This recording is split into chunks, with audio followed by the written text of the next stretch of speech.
मुलाच्या विरोधामध्ये जेव्हा पॉस्कोची केस दाखल केली जाते त्यावेळेस त्याचं करिअर आणि हे सगळं बरबाद होतं. सुप्रीम कोर्टाने असं म्हटलं की रोमिओ अँड ज्युलिएट क्लॉज जो आहे तो ह्या पॉस्को ॲक्टमध्ये ॲड का करू नये. या प्रेम संबंधाला बऱ्याच वेळेस त्यांच्या आईवडिलांचा, समाजाचा किंवा नातेवाईकांचा विरोध असतो की किशोरवयीन मुलामुलांच्या लैंगिक छळापासून त्यांचं संरक्षण करण्यासाठी त्याचा आता मोठ्या प्रमाणामध्ये मिसयूज किंवा दुरुपयोग व्हायला सुरुवात झालेली आहे. किंवा केस दाखल करताना मुलांचं किंवा मुलीचं वय हे लपवलं जातं, कमी सांगितलं जातं आणि त्याच्यामुळे पॉस्कोची केस त्याच्यामध्ये रजिस्टर होते. तर यांना पॉस्कोसारख्या कायद्यामध्ये अडकवणं किंवा त्यांच्यावर पॉस्को अंतर्गत केसेस चालवणं हे काही योग्य नाही. जे वयात आलेली मुलं आहेत यांच्यात जर काही प्रेमसंबंधातनं जर काही त्यांच्या आईवडिलांनी पॉस्को केस जर टाकायचा प्रयत्न केला तर यापुढे पॉस्कोच्या केसेस त्यांच्यावर रजिस्टर होणार नाहीत. पॉस्कोच्या अंतर्गत त्यांच्यावर कुठल्याही प्रकारच्या ट्रायल चालणार नाही. नमस्कार, मी advocate Ravindra Narbhavar, justice and peace law फॉर्ममध्ये आपलं सगळ्यांचं स्वागत आहे. आजचा जो विषय आहे तो पॉस्को या कायद्याच्या संदर्भामध्ये, आणि याचं कारण असं आहे की 2026मध्ये एक माइलस्टोन असं जजमेंट सुप्रीम कोर्टाने या केसमध्ये दिलेलं आहे. आणि त्याच्यामुळे जे काही किशोरवयीन मुलं मुली आहेत या किशोरवयीन मुलामुलींवर त्यांचे पालक किंवा मुलीचे वडील हे रागाच्या भरात किंवा रिव्हेंज घेण्याच्या हेतूने मुलाच्या विरोधामध्ये जेव्हा पॉस्कोची केस दाखल केली जाते त्यावेळेस त्याचं करिअर आणि हे सगळं बरबाद होतं. आणि म्हणून सुप्रीम कोर्टाने या सगळ्या गोष्टी लक्षात घेऊन हे जे काही जजमेंट आहे, हे काही रुलिंग जे आहे हे या ठिकाणी पास केलं आहे. State of UP versus Aniruddha and others हे 2026चं एक जजमेंट आहे. आणि ह्या जजमेंटप्रमाणे सुप्रीम कोर्टाने असं म्हटलं की रोमिओ अँड ज्युलिएट क्लॉज जो आहे तो ह्या पॉस्को ॲक्टमध्ये ॲड का करू नये अशा संदर्भातील विचारणा केंद्र सरकारला आणि केलेली आहे. आता हा रोमिओ ज्युलिएट क्लॉज काय असतो हे आपण समजून घेऊया.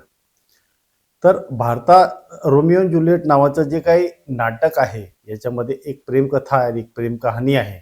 आणि ही प्रेम कहाणीच्या बेसवर जगभरामध्ये अनेक ठिकाणी जे किशोरवयीन मुलं आहेत, जे वयात येणारी मुलं आहेत, यांची जी काही प्रेमकथा आहे किंवा यांची जी काही प्रेम कहाणी आहे किंवा यांच्या जी काही प्रेमसंबंध आहेत, या प्रेमसंबंधाला बऱ्याच वेळेस त्यांच्या आईवडिलांचा, समाजाचा किंवा नातेवाईकांचा विरोध असतो.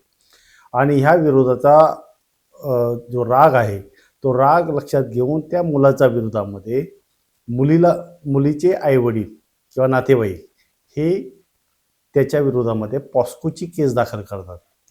आणि त्याच्यामुळे अशा मुलांचं पूर्ण करिअर त्याचं हे सगळं बरबाद होऊ शकतं.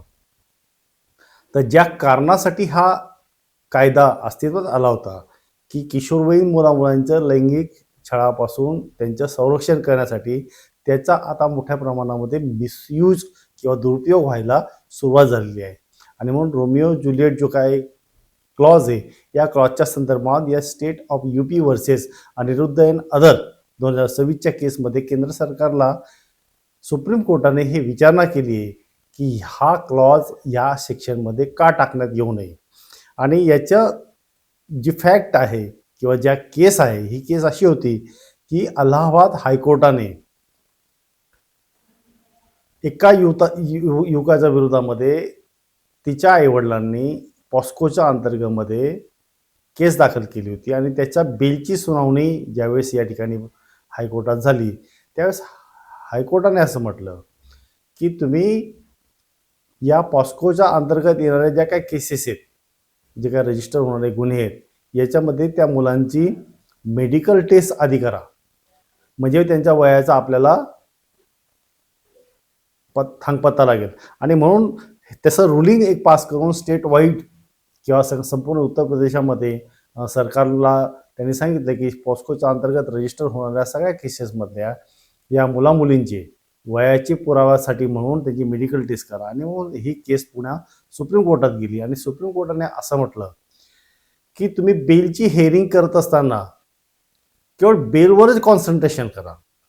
त्याच्या वयाचा किंवा त्याच्या वयाच्या पुराव्याच्या संदर्भामध्ये कायद्यामध्ये अनेक ठिकाणी तरतुदी आहेत. ज्युव्हेनाइल जस्टिस ॲक्टच्या सेक्शन 94 मध्ये सुद्धा याचे तरतूद आहे. त्याचबरोबर त्याच्या जन्माचा दाखला तुम्ही बघू शकता किंवा वयाचा पुरावा म्हणून तुम्ही त्याचं स्कूल लिव्हिंग सर्टिफिकेट बघू शकता. त्यामुळे हे रुलिंग जे आहे हे न पटणार आहे. परंतु या हायकोर्टाचा याच्या मागचा दृष्टिकोन असा होता की हे मुलं-मुली जे आहे की हे किंवा केस दाखल करताना मुलांचं किंवा मुलीचं वय हे लपवलं जातं, कमी सांगितलं जातं आणि त्याच्यामुळे पॉस्कोची केस ज्याच्यामध्ये रजिस्टर होते हे टाळण्यासाठी म्हणून टाकलं होतं. परंतु हे प्रेमी युगल जे आहे यांच्यामध्ये थोडाफार जर काही फरक असेल तर यांना पॉस्कोसारख्या कायद्यामध्ये अडकवणं किंवा त्यांच्यावर पॉस्को अंतर्गत केसेस चालवणं हे काही योग्य नाही, हे काही प्रिय नाही किंवा न्यायाला धरून नाही आहे. आणि त्याच्यामुळे केंद्र सरकारला या केसच्या माध्यमातून सुप्रीम कोर्टाने एक दिलासा देणारा जो काही निर्णय आहे तो दिला आहे. आणि याच्या पुढे मग जे किशोरवयीन मुलं आहेत, ज्यांचं जे वयात आलेली मुलं आहेत, यांच्यात जर काही प्रेमसंबंधातनं जर काही त्यांच्या आईवडिलांनी पॉस्को केस जर टाकायचा प्रयत्न केला तर यापुढे पॉस्कोच्या केसेस त्यांच्यावर रजिस्टर होणार नाहीत. त्याचबरोबर पॉस्कोच्या अंतर्गत त्यांच्यावर कुठल्याही प्रकारच्या ट्रायल चालणार नाही. तर हे पॉस्कोच्यासाठी किशोर वयीन जे काही मुलं आहेत, टीनएजर जे मुलं आहेत, यांच्यासाठी ही केस जे आहे हे एक वरदान ठरलेलं आहे आणि एक त्यांच्यासाठी एक आनंदाची बातमी आहे. या केसचा आपल्याला नक्की उपयोग होईल. धन्यवाद.